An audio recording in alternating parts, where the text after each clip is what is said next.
Welcome. My name is Mary Kletchko. I'm here to talk to you today about making space for creativity. Our topic is about strategic thinking, really thinking out of the box or in the box. And when I was asked to do this Cracker Barrel session, I wanted to look at it from how do you actually make space for creativity. So I have two questions I'm going to pose. One of those questions is, as a leader, how do you create an environment for people to be creative? And the second question is, how do you make yourself ready or your mind ready to create space for creative ideas? So when I look at that, I'm engaging in discussion. I want to see what you think a leader should do and what you think you can do. And I have a few clues. So for a leader to be able to create innovative thinking and to create that environment, there are a number of things I know that will come up in discussion. Some of those are, a leader needs to be transparent.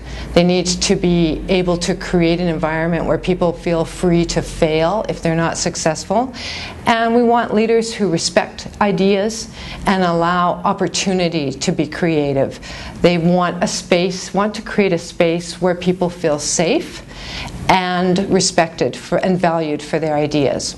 Some of this thinking comes from Stephen Johnson's book called Where Good Ideas Come From, and I would encourage you to look him up on YouTube and check out his brief YouTube videos. He's got one on TED and one on YouTube, both of which talk about creating a space for creativity as a leader.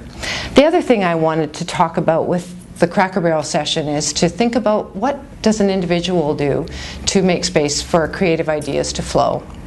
It's ironic because it really should start with the individual, but I chose to talk about the leader first because I wanted you to start thinking about that idea of creating a safe space. So just like a leader, when you're thinking of yourself, you want to be concerned with, how do I make myself feel safe?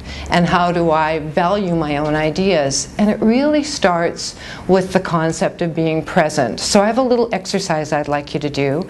I'd like you to put your hands facing each other, palms together, or palms facing each other. And I want you to think of everything to the left side of your left hand is the past. And everything to the right side of your right hand is the future.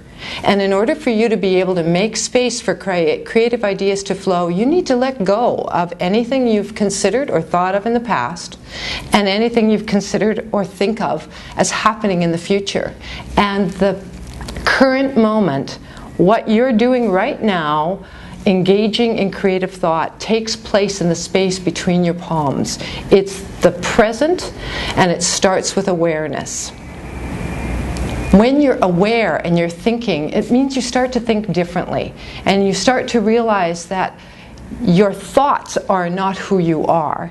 Your ability to actually be creative sits away from who you are as a thinking person and sits within who you are as a conscious being.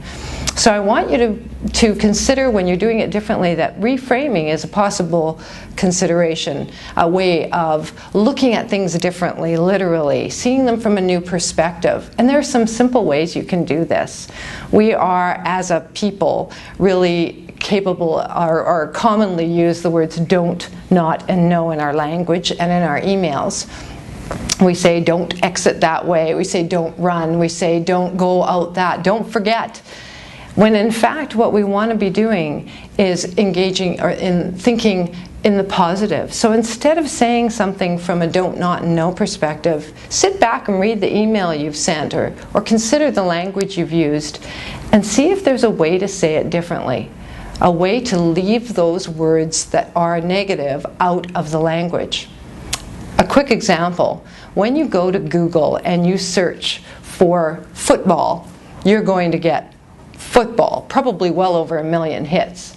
But when you type the word no football in front, so just the word no, N-O, in front of the word football, suddenly you get, I guess about 800,000 hits, still all about football. Because Google isn't smart enough to take the word no and assume that that means you don't want to see anything to do with football. Our brain is the same way. We like to engage in whatever we hear. So if I were to say, don't think about a Canadian flag, guess what pops into your head? Don't think about a basketball. Guess what you see? Don't think about a star in the sky. You will see what I've told you not to think of. So if you use the words don't, not, and no in your language and in your communication, whether as a leader or as an individual, you are not engaging in the opportunity to think out of the box. You're confining people to a specific thought pattern. So there's a great quote by Henry Ford. He says, whether you think you can or you think you can't, let me just check this so I get it right. Whether you think you can or think you can't, you're right. So your thoughts are your ability to control your action. And in order to make space for creativity, you want to start with allowing the freedom to be in the current space, letting go of past considerations, letting go of future considerations, and as a leader, making that space safe. Thank you. I look forward to hearing from you on your ideas about making space for creativity.